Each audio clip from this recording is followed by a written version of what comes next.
என்னம்மா பயம்? நான் சொல்றபடி கேளு. இந்த மாதிரி நேரத்துல நீ வேகமா நடக்க கூடாது. இந்த கீரை நிறைய சாப்பிடணும்.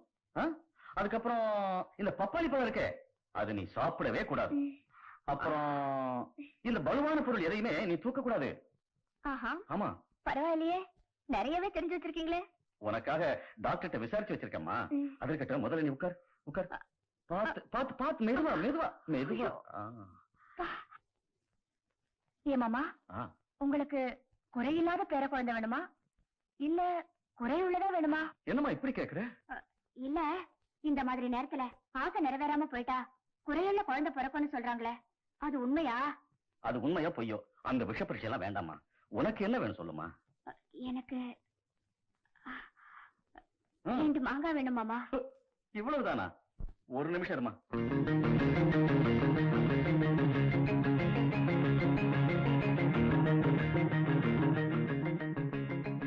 ஹலோ, யார் சொக்கலிங்கம்மா? ஏய், நான் தாண்டா பேசுறேன். அன்னைக்கு வேலை சரியில்ல, 2 மாந்தோப்பு விலைக்கு வருதுன்னு சொன்னேன் இல்லையா? என்ன வேலை சொன்ன?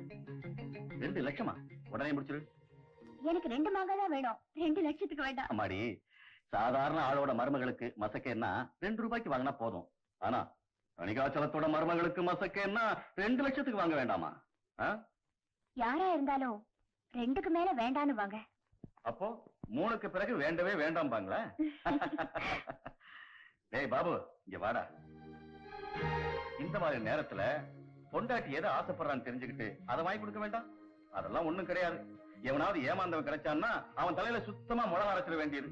போதா குறைக்கு மூஞ்சில தாடி வேற, பரதேசி பைய மாதிரி. என்னடா இதெல்லாம்? மாமா, அவரை கோச்சுக்காதீங்க. அவரு எனக்காகத்தான் தாடி வளர்க்கிறாரு. அப்படியா? எனக்கு நல்லபடியா பிரசவம் ஆகி நானும் அவர் குழந்தையும் பொழைச்சு அவர் குழந்தை அவரை டாடின்னு கூப்பிடுற வரைக்கும் தாடி வளர்க்கறதா வேண்டிட்டு இருக்காரு மாமா. அடடே, வெரி குட். ஏண்டா அப்படியா? பரவாயில்லையே, என் பையனை ரொம்ப மாத்திட்டு இருக்கம்மா.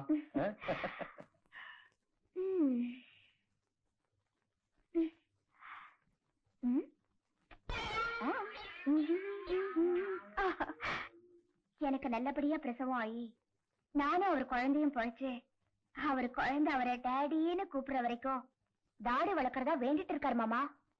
எவனுக்கோ பிறக்க போற குழந்தைக்காக நான் தாடி வளர்க்கறேனா?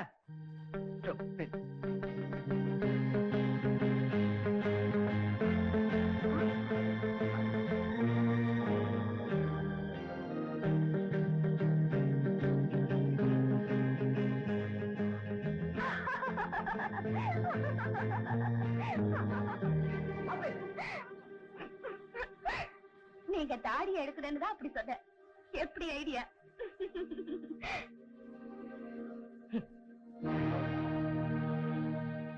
ஏய் பாபு, மேட்ச் என்னடா அது? தாடி என்னாச்சு?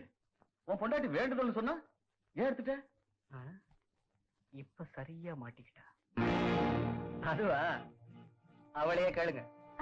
அது ஒண்ணு இல்ல மாமா, குழந்தை டாடின்னு கூப்பிடுற வரைக்கும் தாடி வளர்த்தீங்கன்னா ஆள் உயரம் வளர்ந்துடும். அது உங்க முகத்துக்கு அசிங்கமா இருக்கும். எடுத்துடுங்கன்னு சொன்ன உடனே எடுத்துட்டாரு மாமா. சும்மா சொல்லக்கூடாதுமா, என் பையனை தஞ்சாவூர் பொம்மையா ஆக்கி வச்சிருக்க. இது எப்படி இருக்கு?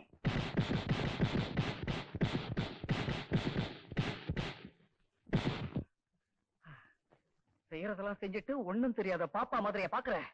உன்னை அணுவணுவா சின்ன பின்ன படுத்தினா தாண்டி ஆத்திரம் தீரும். ஏய் பாபு, என்னடா அது? என்ன பண்ணிட்டு இருக்க? அதான், அது ஒண்ணும் இல்ல டாடி, சும்மா பிராக்டிஸ் பண்ணிட்டு இருக்கேன். ஐ see. என்னடா அது? அணு போட்டோ ஒட்ட வச்சு அதுல குத்திட்டு இருக்க? அதோ டாடி, அணு முகத்தை பார்த்தாதான் எனக்கு ஒரு ஆர்வம், வேகம், வெறி எல்லாமே வருது.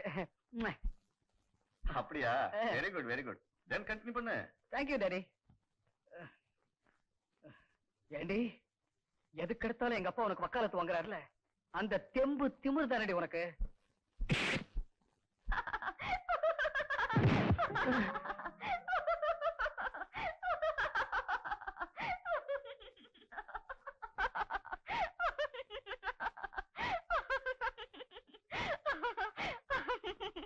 சிரிச்சது போதும் அருந்ததி, இது சிரிக்கிற விஷயம் இல்ல. புருஷனை அவமானப்படுத்தி அதுல சந்தோஷப்படுற புதுமையான மனைவிய இப்பதான் நான் பாக்குறேன். இது தப்புன்னு உனக்கே தெரியல. மத்தவங்களுக்கு வேணும்னா இது தப்பா தெரியல. ஆனா பாதிக்கப்பட்ட என்ன பொறுத்த வரைக்கும் இது தப்பே இல்லை. அவர் போட்ட ஒரு பொய்யான கல்யாண பத்திரிகையால அப்ப நடக்க என் கல்யாணம் நின்னு போய் அவமானத்துக்கு ஆளானது மட்டும் இல்லாம அநியாயமா எங்க அப்பாவையும் பறிகொடுத்தானே. அந்த ஆத்திரம், வேதனை, சரி இன்னும் என் மனசை விட்டு நீங்கள. அதுக்காக அவமானப்படுத்துறதுக்கும் ஒரு அளவு இல்லையா? குஷ்டரோகியான கணவரை கூடையில சுமந்து தாசி வீட்டுக்கு தூக்கிட்டு போன நளாயினி வாழ்ந்த நாடம்மா இது. யமனோட போராடி கணவன் உயிரை மீட்டு வந்த சாவித்திரி வாழ்ந்த நாடு இது. இப்படிப்பட்ட நாட்டுல வாழ்ந்துட்டு இருக்கிற நீ எப்படி எல்லாமோ உன் கணவன் அவமானப்படுத்திட்டு இருக்கியே, இது நியாயமா? சொல்ல வேண்டியது என் கடமை, சொல்லிட்டேன். அப்புறம் போயிஷ்டம்.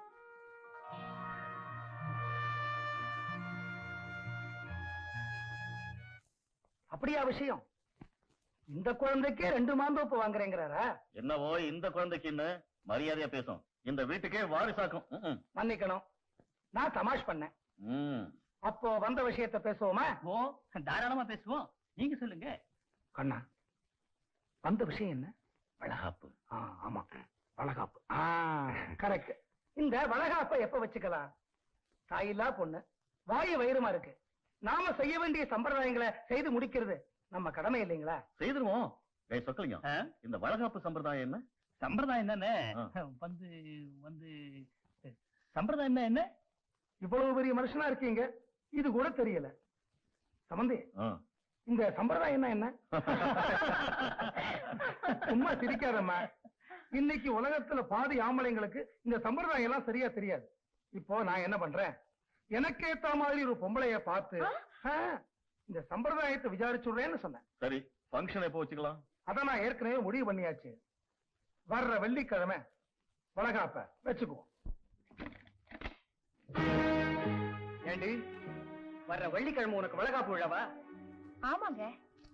யாரடி சொன்னது? பெரியவங்களா பார்த்து நிச்சயம் பண்ணிருக்காங்க. பெரியவங்களா? அடி பாவி, எவன் குழந்தைக்கோ என்ன அப்பன்னு சொல்லிக்கிட்டு எங்க அப்பா செலவுலயே எங்க வீட்லயே உனக்கு வளகாப்பு ஒரு கேடா? உன்னை கொன்னா கூட பாவம் இல்லடி. உங்களை பார்த்தா ரொம்ப பாவமா இருக்குங்க. என்ன கொல்லவும் முடியல, இந்த வெக்க கேட்ட வெளிய சொல்லவும் முடியல. இப்ப என்னதான் செய்ய போறீங்க? என்ன செய்ய போறேங்கிறத கூடிய சீக்கிரம் நீயே தெரிஞ்சுக்குவ.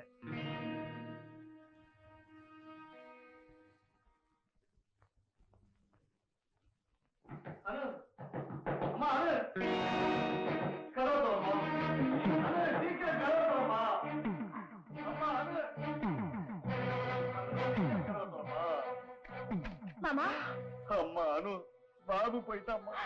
நம்ம எல்லாம் மோசம் பண்ணிட்டு போயிட்டாமா. என்ன சொல்றீங்க மாமா?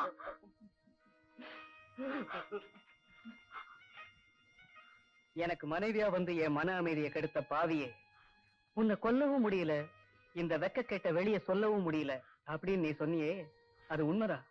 ஆனா நான் தற்கொலை பண்ணிக்கிறத உன்னாலேயோ அல்லது வேற யாராலேயோ தடுக்க முடியாது இல்லையா?